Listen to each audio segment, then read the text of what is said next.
ఈరోజు రెసిపీ ఎండుమెత్తళ్ళు గోంగూర అండి ఫ్రై. నేను ఎర్ర గోంగూర తీసుకున్నాను, చిన్న కట్టలు ఒక 4. ఎర్ర గోంగూర అంటే ఏం లేదండి, కాడ ఎర్రగా ఉంటుంది, గోంగూర మాత్రం పుల్లగా ఉంటుంది. ఇది తెల్ల గోంగూర, కాడ గ్రీన్ కలర్లోనే ఉంటుంది, పులుపు తక్కువ ఉంటుంది. ఈ రెసిపీకి అయితే ఎర్ర గోంగూర తీసుకుంటే టేస్ట్ బాగుంటుంది.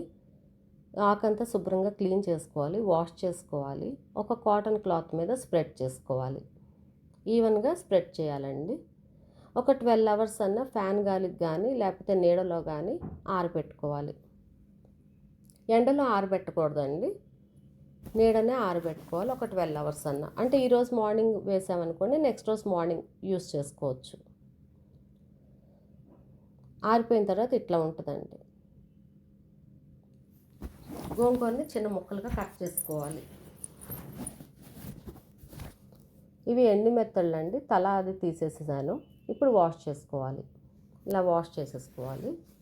గోంగూర ఇట్లా చిన్నగా ముక్కలు కట్ చేసుకోవాలి. స్టవ్ మీద ప్యాన్ పెట్టుకొని ఆయిల్ ఒక 3 టేబుల్ స్పూన్స్ వేస్తున్నాను.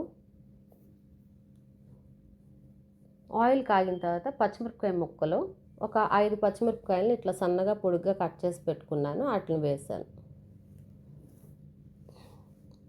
అట్లాగే చిన్న కప్పు ఉల్లిపాయ ముక్కలు కూడా చాలా చిన్నగా కట్ చేసుకోవాలి.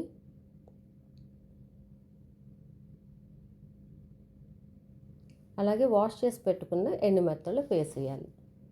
ఎండుమెత్తళ్ళు, ఉల్లిపాయలు, పచ్చిమిరపకాయలు 3 కలిపి ఎట్ ఏ టైం ఫ్రై అవ్వాలి.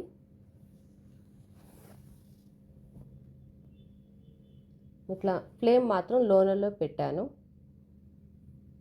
చూడండి, ఫ్రై అయినాయి బాగా.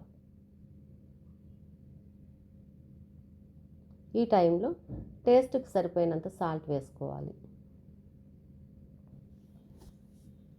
అట్లాగే పసుపు 1 స్పూను.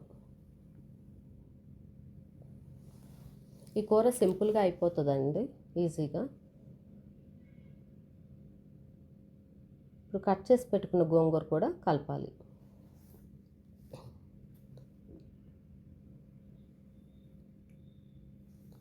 గోంగూర ఆరబెట్టడం వల్ల జిగురు అనేది ఉండదండి, పొడి పొడిగా వస్తుంది కర్రీ.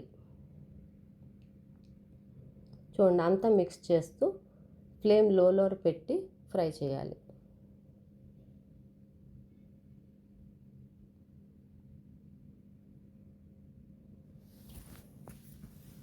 ఒక టేబుల్ స్పూన్ కారం వేయాలి.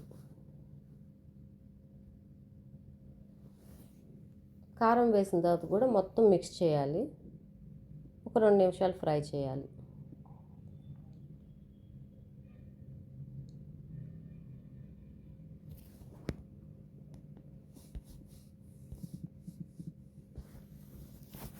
ఇట్లా ఫ్రై చేసిన తర్వాత నేను చూపిస్తున్నట్టు వాటర్ స్ప్రింకిల్ చేయాలి. ఇట్లా చేతిలో కొంచెం వాటర్ పోసి ఇట్లా వేయాలి, అంతే. మొత్తం మిక్స్ అయ్యేటట్టు కలపాలి.